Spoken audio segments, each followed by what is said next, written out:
संगीता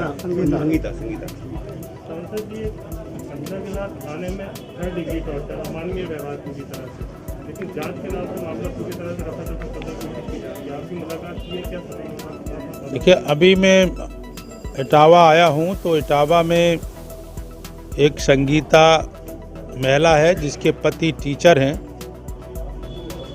और उसने जो अपने शरीर पर चोट दिखाई है और इसके पूरे शरीर पर चोट है, और उसने ये बताया कि जिस मकान में किराए पर मैं रह रही उसी मकान में एक कांस्टेबल महिला रहती है और रात में जब वो आती है तो मैं ही गेट खोलती हूँ, और कल जब वो आई तो देर से थोड़ा गेट खोलने पर उसने गाली गलौज की और मार पिटाई शुरू कर दी।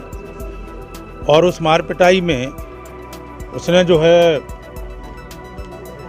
पुलिस को बुला लिया और पुलिस ने उसको और उसके पति को और उसी घर में एक और किराएदार महिला जिसके गोदी में बच्चा था 6 महीना का 1 साल का, उसको उठा के पुलिस ले गई थाने में। और उसने कहा कि 2 जेंट्स पुलिस ने हाथ पकड़े और उस महिला कांस्टेबल ने उसकी पिटाई की, तो उसके पूरे निशान पर पीठ से लेकर के पूरे शरीर पर उसके चोटें हैं। मैं जब आया तो मैंने अभी डीएम जो मैडम है उनसे उसको दिखाया है, उससे बात की है, उसको महिला को मिलवाया है डीएम मैम से, और कप्तान साहब से भी फ़ोन पे बात की है। तो उन्होंने ये कहा है कि जो है मेरा स्वास्थ्य अभी ठीक नहीं है, इसलिए उन्होंने मना किया। लेकिन कुल मिलाकर के जो घटनाएं हो रही हैं, मुझे लगता है कि कप्तान के पास टाइम नहीं है और इसलिए पुलिस अनकंट्रोल हो रही है और जनता के साथ कहीं ना कहीं अमानवीय व्यवहार होता है। और जो पुलिस की रिपोर्ट होती है कप्तान साहब के पास, कप्तान साहब उसी को मान लेते हैं। जनता की सुनवाई की उपेक्षा कप्तान साहब कर रहे हैं, जो मुझे लगता ठीक नहीं है।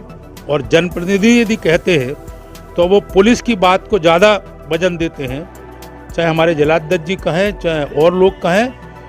मुझे लगता है कि उन्हें गंभीरता से जनप्रतिनिधियों की बात, जनता की बात और कार्यकर्ताओं की बात, मैंने जनता पहले कहा, जनता की बात, जनप्रतिनिधियों की बात और कार्यकर्ताओं की बात गंभीरता से सुनने की आवश्यकता है। घर में अकेले घुसे रहने से जिला इटावा कंट्रोल नहीं होगा। ये मैं आपको इस घटना के बाद जिस तरह की बातचीत की है, उन्होंने कहा कि मैं अस्वस्थ हूँ, ठीक है अस्वस्थ हैं, लेकिन इसको गंभीरता से लेने की आवश्यकता है। अगर वो पहले इंसाफ नहीं मिल पाता है किसी कारण से आप जाने के बाद, तो आप किस तरह से इस पे आगे? नहीं, मैंने डीजीपी से भी बात की है और प्रमुख सचिव गृह अवनीश अवस्थी से भी अभी गेस्ट हाउस में फ़ोन पर दोनों डीजीपी अवस्थी और प्रमुख गृह सचिव अवस्थी दोनों से बात की है और दोनों ने कहा कि हम इसकी जांच करवाते हैं। और डीएम मैम ने भी कहा है कि हम इसकी अपने स्तर से जांच करवाएं।